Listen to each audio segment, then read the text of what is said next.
今日我好想同大家分享一個可能好多人都有興趣嘅課題，就係錢啦。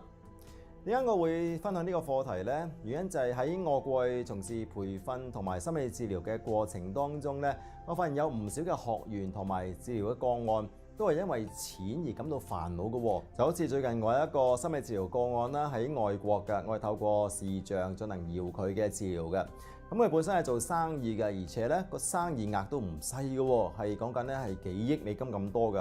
咁但係佢咧就好多官司纏身啦，咁同人有好多財務嘅糾紛啦，即係帶嚟好多嘅煩惱，所以要進行心理治療。咁我發覺有好多人咧都有呢啲嘅問題嘅，好辛苦好努力咁樣賺錢啦，但係又賺唔到好多錢啦，又或者得到一筆錢嘅時候咧，唔知點解又會冇咗嘅喎。咁啊變咗咧個財務狀態咧一直都唔係咁理想。咁睇翻好多呢啲人嘅情況咧，我發現咧都係同佢哋內心咧係有啲障礙係影響咗同錢嘅關係嘅喎。